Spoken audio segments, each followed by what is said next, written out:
Hi అండి. Welcome to Suni cooks. అందరూ ఎలా ఉన్నారు? నేను మీ సునీత కృష్ణ అండి. ఈరోజు మనం ఎంతో సింపుల్‌గా చేసుకునే బీరకాయ పచ్చిరొయ్యల కర్రీ మీకు చూపించబోతున్నాను. ఇది బ్యాచిలర్స్ గానీ, వంట రాని వాళ్ళు కూడా తేలిగ్గా చేసుకోవచ్చు.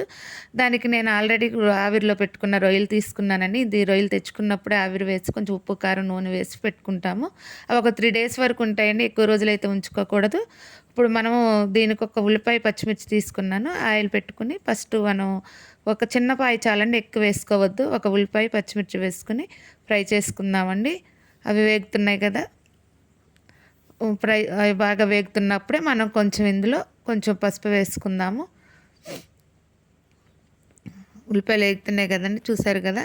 అది ఇప్పుడు వేగుతున్నప్పుడే కొంచెం పసుపు కూడా వేసేసుకున్నాం కదా, కొంచెం సాల్ట్ కూడా వేసుకుందామండి. రొయ్యల్లో కొంచెం నాకు సాల్ట్ ఉంటుంది కాబట్టి మనం చూసి వేసుకోవాలి. ఇవి మగ్గుతున్నప్పుడు కొంచెం ఇందులోనే వేగుతున్నప్పుడు మనం అల్లం వెల్లుల్లి పేస్ట్ కూడా కొంచెం వేసుకుందామండి. మరీ ఎక్కువ మసాలాలు అక్కర్లేదు, కొంచెం కొంచెం సరిపోతుందండి. అల్లం పేస్ట్ కూడా బాగా వేగుతున్నప్పుడు మనం ఇందాక రెడీ పెట్టుకున్నాం కదండి రొయ్యలు, అవి వేసేసుకుందాము. వేగిపోయింది అల్లం వెల్లుల్లి పేస్ట్ కూడానండి. చూడండి, అది రొయ్యలు కూడా వేసేసాను. రొయ్యలు కూడా వేసి బాగా కలుపుకోవాలండి. మొత్తం బాగా ఫ్రై అవ్వాలి ఆయిల్లో. మనం రెడీ చేసుకున్న రొయ్యలు కూడా, ఇప్పుడు రొయ్యలు కూడా వేగిపోయినాయి. కోసి పెట్టుకున్న బీరకాయ ముక్కలు కూడా ఇందులో వేసేసుకుని బాగా కలిపేసుకుందామండి. మొత్తం కూర మొత్తం ఒక్కసారి కలుపుదాము. బాగా రొయ్యలు, ఆయిల్ అంతా బీరకాయ ముక్కలకి అన్నిటికీ పట్టేటట్లు. ఏం అక్కర్లేదండి, ఇది సింపుల్గా ఇలాగే రొయ్యలతో మనం ఎన్నో వెజిటబుల్స్ వేసుకోవచ్చు. ఇప్పుడు మూత పెట్టేసుకొని ఒక 5 నిమిషాలు లాగా చూసుకుందామండి. చూసారు కదా, రెడీ అయిపోయి కొంచెం మగ్గిపోయింది బాగా.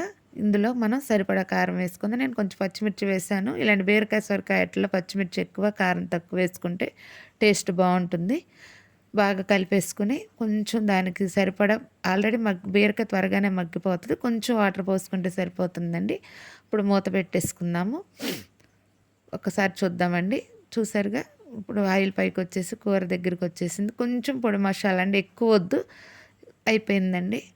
సింపుల్గా, ఎంతో సింపుల్గా చేసుకోవచ్చు. ఇలా రొయ్యలు ఏ వెజిటబుల్స్లైనా మనం వేసుకోవచ్చు. చూసారు కానీ రెడీ అయిపోయింది బీరకాయ పచ్చిరొయ్యల కర్రీ. ఎంతో సింపుల్గా చేసుకున్నాము. నా రెసిపీ కనుక మీకు నచ్చినట్లయితే లైక్ చేసి, షేర్ చేసి, సబ్స్క్రైబ్ చేయండి. Thank you for watching.